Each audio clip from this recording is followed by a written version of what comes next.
Assalamualaikum warahmatullahi wabarakatuh. Selamat pagi semuanya. Ya, bertemu lagi dengan saya ya, namun di mata kuliah yang berbeda. Iya. Mudah-mudahan di awal ini kita diberikan kesehatan sehingga bisa mendapatkan materi ini dengan baik dan manfaat yang baik ke depannya. Baik, pada pertemuan kali ini kita akan membahas tentang teknik produksi pakan buatan ya. Jadi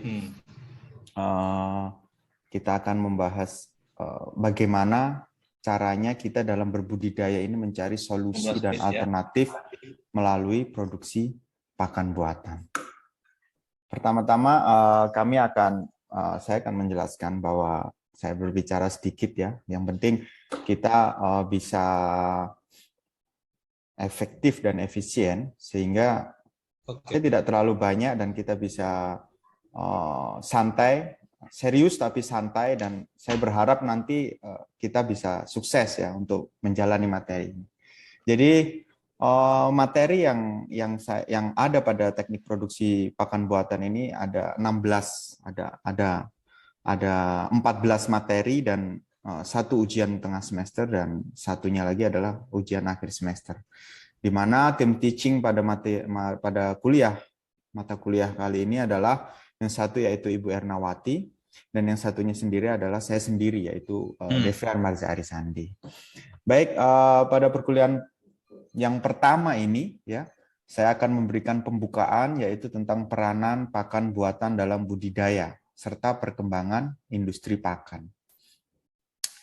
Baik, sampai di sini mungkin adik-adik sebelumnya sudah pernah mendapatkan dasar-dasar budidaya ya, atau dasar-dasar aquacultur ya. Jadi kita tahu bahwa pakan adalah memiliki peran yang sangat tinggi ya dalam sebuah budidaya. Jadi inilah produksi pakan buatan, yaitu adalah ilmu yang mempelajari tentang penyediaan pakan yang dibuat oleh manusia untuk biota air.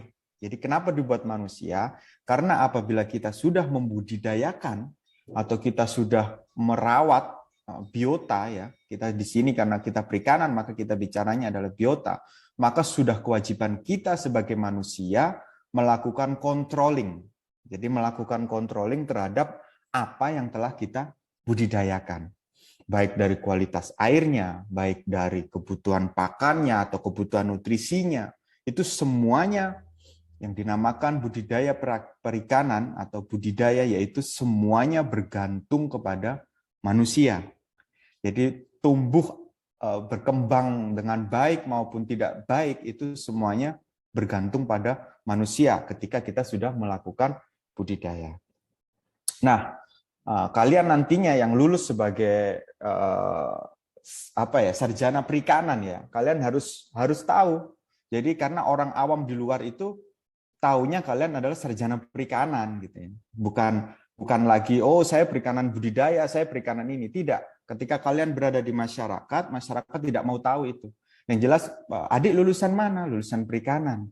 Sehingga yang ditanyakan nanti akan macam-macam gitu. Kayak contohnya saya dulu, saya S1 penangkapan, tapi ketika lulus berada di masyarakat orang akan tanya, Mas, ini ikan saya kenapa ya kok begini? Padahal saya orang penangkapan gitu ya waktu S1 gitu kan. Lah, di situ inilah yang membuat sebuah kurikulum makanya mengajarkan walaupun ada di penangkapan itu ada dasar-dasar perikanan atau pengantar ilmu kelautan dan perikanan. Sama kayak halnya di hukum, ada hukum pidana, hukum perdata, hukum bisnis. Tapi ketika orang lulus nggak mau tahu, yang penting Anda sarjana hukum, saya punya masalah hukum tentang ini, Anda harus memahami tentang hukum secara konseptual dan secara keseluruhan. Mungkin itu sedikit pengantar dari saya. Dan ini ada mengapa pakan buatan atau pakan komersil diperlukan. Mungkin di sini ada yang tahu? Ada yang bisa menjawab? Mas Bagas mungkin? Biar itu Pak, biar ketersediaannya itu selalu ada. Iya, ya. Jadi memang tadi saya sudah katakan di awal, saya sampaikan bahwa segala jenis bentuk budidaya perikanan itu membutuhkan campur tangan manusia untuk kehidupannya. Jadi ketersediaan apa? Ketersediaan nutrisi. memenuhi kebutuhan gizi. Betul tadi Mas Bagas. Cuman Mas Bagas mungkin dari penangkapan, tapi beliau mendapatkan pelajaran tentang perikanan, pengantar ilmu perikanan. Nah, ini tujuannya. Karena nanti setelah lulus banyak yang ditanyakan. Jadi ketika kita bermasyarakat itu banyak. Jadi selain memenuhi kebutuhan gizi atau kebutuhan nutrisi yang ada di ikan atau biota yang kita budidayakan, juga bisa meningkatkan produksi dan reproduksi. Ya.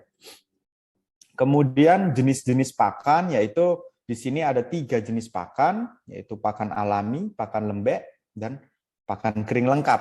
Nah, ini di sini ada jenis-jenis yang mungkin bisa kalian pelajari nantinya ke depan, yaitu ada contoh seperti pakan alami, ini ada artemia, dapnia, cacing, kemudian pakan lembek itu apa, kemudian pakan kering lengkap itu apa. Nah, di sini kita akan membahas tentang syarat dari pakan buatan.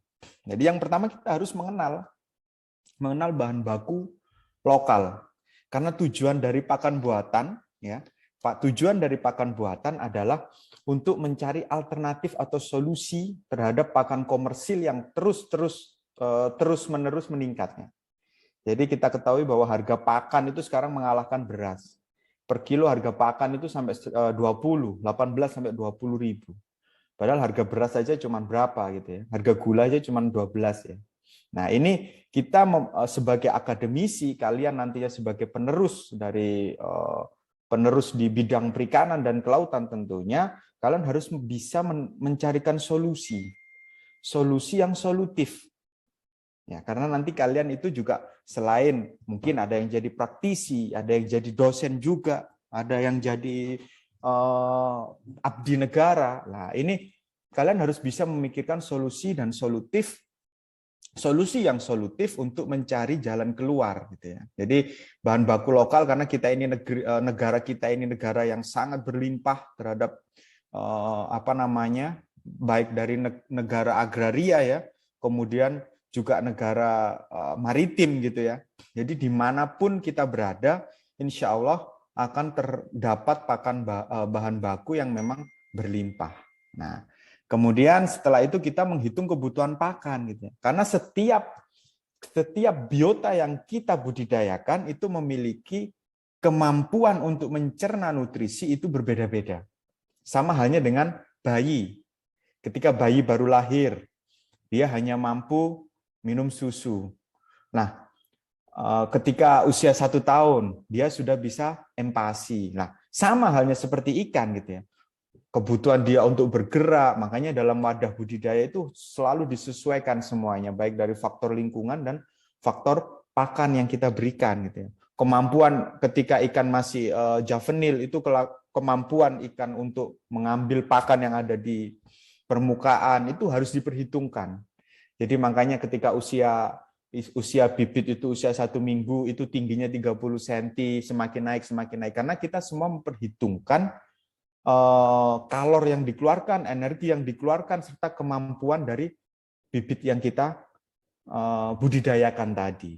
Nah, itu kemudian kebutuhan nutrisi ikan atau udang itu tentu ya lengkap ya seperti manusia juga ya, butuh protein, butuh lemak, butuh karbohidrat, vitamin, mineral, dan lain sebagainya. Kemudian usaha untuk pakan buatan yaitu yang perlu kalian perhatikan dan perlu kita perhatikan bersama-sama, yaitu kita menentukan nilai investasi. Jadi seberapa mampu kita. Kemudian kita menghitung biaya investasi, menghitung biaya operasional sampai dengan keuntungan usaha per bulan. Jadi ini sedikit intermezzo saja di depannya, karena nanti kita poin per poin setiap pertemuan kita akan mempelajari tentang mulai dari peranan dari awal sampai dengan analisis usaha yang akan kita kembangkan dalam bidang pakan buatan. Nah, ini adalah pilihan pakan buatan yang bisa kita gunakan ya untuk bahannya. Jadi mulai kacang-kacangan, kemudian ini menghasilkan lemak, kemudian dedak halus ini serat kasar yaitu karbohidrat ya. Kemudian ikan ruca ini adalah sumber utama protein, kemudian ada vitamin dan molase. Ya, ini keunggulan dari pakan buatan ya. Tentu yang pertama adalah dapat dikontrol sesuai kebutuhan, karena kemampuan makhluk hidup atau kemampuan biota untuk menyerap nutrisi ini berbeda-beda. Kemudian mudah dikonsumsi, Karena ikan tidak perlu mengeluarkan energi atau kalori lagi untuk memilah-milah makanan. Ya, bedanya pakan alami dengan pakan buatan ini sudah siap. Kemudian kandungan nutrisi merata, jadi tidak memberi kesempatan ikan untuk memilih-milih pakan, gitu ya. Mudah dikemas dan memperpanjang lama penyimpanan. Dan selain keunggulan juga terdapat kekurangan. Yang jelas produksi feses akan berlebih apabila kita tidak melakukan controlling. Apabila kita tidak melakukan controlling terhadap pemberian pakan yang kita berikan. Kemudian dapat menurunkan daya cerna. Jadi kemampuan untuk mencerna ini jelas akan berkurang. Karena apa? Karena setiap biota tadi adalah berbeda-beda, sehingga ukuran atau mes pada pakan, ukuran pada pakan itu tentu akan disesuaikan dengan kondisi bukaan mulut dari biota yang kita berikan. Nah, ini adalah tipe pakan berdasarkan bentuknya ya. Jadi ketika masih juvenile atau masih bibit itu kita berikan yang bentuk mash, kemudian ada bentuk crumble sampai dengan pellet ketika sudah dewasa. Nah, tahapan yang dilakukan dalam industri pakan buatan mulai dari penggilingan sampai dengan pengeringan. Nah, sekarang ini yang lebih penting yaitu perkembangan teknologi pakan buatan yang ada di Indonesia ya. Jadi ini, mengapa pakan buatan mandiri perlu dikembangkan? Tadi saya sudah sampaikan di awal bahwa harga pakan yang selalu naik, maka kita diperlukan untuk mencari solusi yang solutif gitu ya.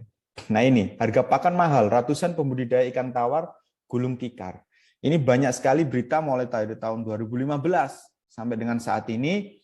Dan solusinya apa gitu kan? Solusinya apa? Nah ini solusinya, pakan mandiri menjadi solusi. Nah ini ketika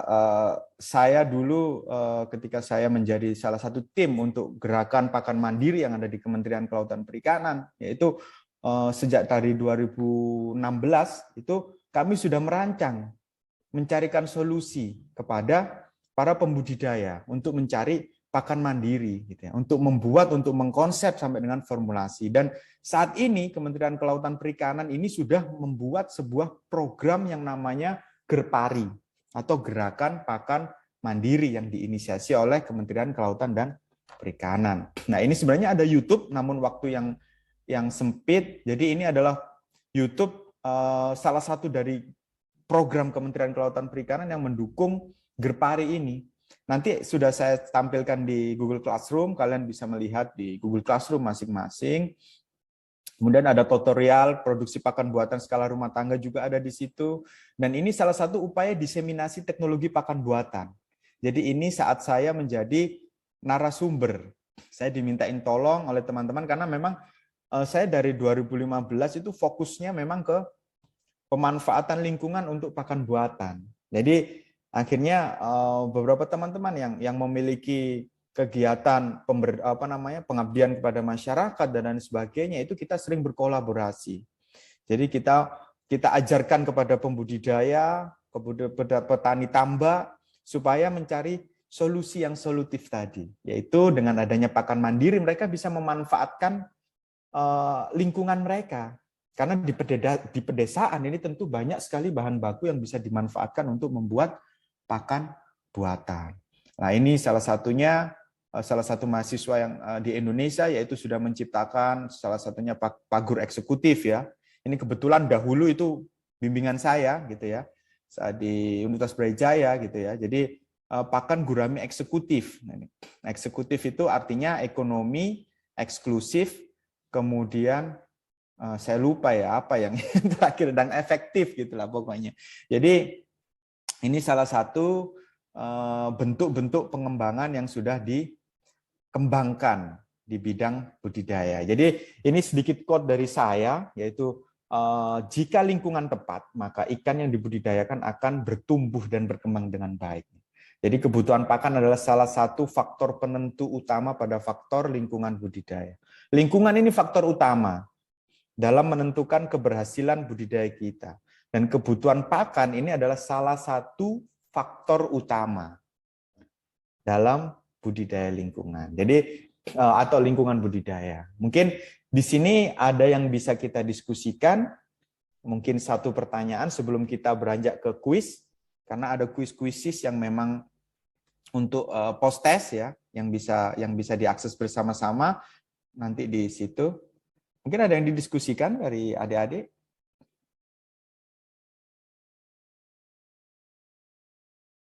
Jika tidak ada, baik, ini adalah tugas untuk adik-adik, jadi untuk sebagai bahan refleksi, karena kita sudah membicarakan masalah peranan, ya, peranan pakan buatan bagi budidaya, serta perkembangan. Ya. Jadi kalian cari jurnal dengan tema peranan pakan atau pakan buatan bagi budidaya perikanan, lakukan review, kemudian jelaskan mengenai paper yang Anda cari tadi dengan bahasa Anda sendiri dengan maksimal 2 halaman.